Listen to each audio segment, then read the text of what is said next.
Hi friends, నేను Sushma from Serena health line channel.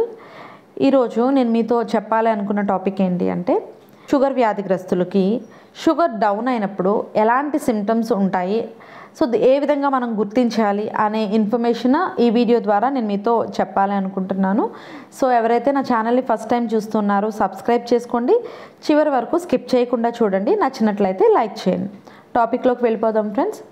So మనకు తెలిసిన విషయమే, ఈ షుగర్ వ్యాధి అనేది శరీరంలో ఇన్సులిన్ అనేది తక్కువ మోతాదులో ఉత్పత్తి అవ్వడం వల్ల, లేదా ఇన్సులిన్ అనేది అసలు ఉత్పత్తి అవ్వకపోవడం వల్ల వచ్చే వ్యాధి అన్నమాట. అయితే చాలామందిలో ఇన్సులిన్ ప్రొడక్షన్ లేకపోవడం వల్లే రక్తంలో ఉన్న షుగర్ అనేవి హెచ్చు తగ్గులు అవుతూ ఉంటాయి. ఎప్పుడైతే శరీరంలో ఎక్కువ అవుతుందో దాన్ని హైపర్ గ్లైసిమియా అంటారు. శరీరంలో రక్తంలో షుగర్ లెవెల్ తగ్గినప్పుడు దాన్ని హైపోగ్లైసిమియా అంటారు.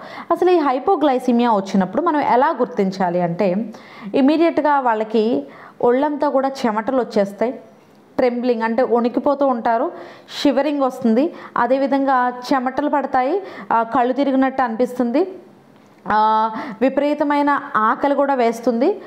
సో ఈ సిమ్టమ్స్ కనిపించినప్పుడు అంటే షివరింగ్, ట్రెంబ్లింగ్, నీరసం అంటే ఫెటిక్, నీరసం వస్తుంది, కళ్ళు తిరుగుతాయి.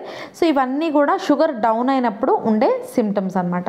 అసలు ఈ షుగర్ డౌన్ ఎందుకు అవుతుంది చాలా మందిలో అంటే, ఫర్ ఎగ్జాంపుల్ ఇన్సులిన్ డోసెస్ అనేవి డాక్టర్ వాళ్ళ యొక్క షుగర్ స్థాయిలను బట్టి మనకి సజెస్ట్ చేస్తూ ఉంటారు. 8 యూనిట్స్ అని, 10 యూనిట్స్ అని రకరకాలుగా సజెస్ట్ చేస్తూ ఉంటారు. కానీ అనుకోని పరిస్థితుల్లో ఆ పర్సన్ కనుక అంటే ఫుడ్ తీసుకోకుండా ఇంసులిన్ ఫుడ్ అంటే టైంకి తినకపోవడం వల్ల, అంటే ఫాస్టింగ్ చేసిన, లేకపోతే ఒకరోజు బ్రేక్ఫాస్ట్ 9 గంటలు తిని ఇంకో రోజు 10 గంటలు, అంటే అన్ఈవెన్ టైమింగ్స్. ఇంకొకటి ఏంటంటే యాక్టివిటీ, ఫిజికల్ ఎక్సర్సైజ్ చేసినప్పుడు ఈ ఇన్సులిన్ స్థాయిలు అనేవి తగ్గించాలి. అంటే డోస్ ఆఫ్ ఇన్సులిన్ అనేది అడ్జస్ట్ చేస్తూ ఉండాలి. అనుకోని పరిస్థితిలో ఫిజికల్ యాక్టివిటీ చేసినా, ఎక్సర్సైజ్ చేసినా, ఆహారం తీసుకోకుండా ఉన్నా కూడా, అంటే ఇలాంటి కండిషన్లో షుగర్ అనేవి డౌన్ అవ్వడం జరుగుతుంది.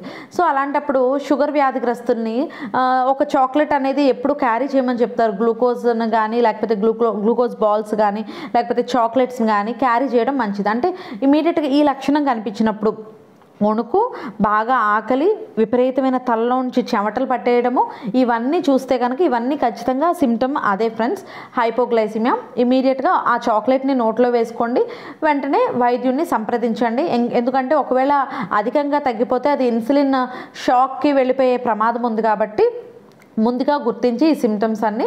సో నేను చెప్పాను కదా ఫ్రెండ్స్, ఒకవేళ కనుక యాక్టివిటీ ఉన్నా ఇలాంటివి ఉన్నప్పుడు ఇన్సులిన్ డోస్ అనేది అడ్జస్ట్ చేసుకుంటే సడన్గా హైపోగ్లైసిమిక్ అవ్వకుండా ఉంటారు.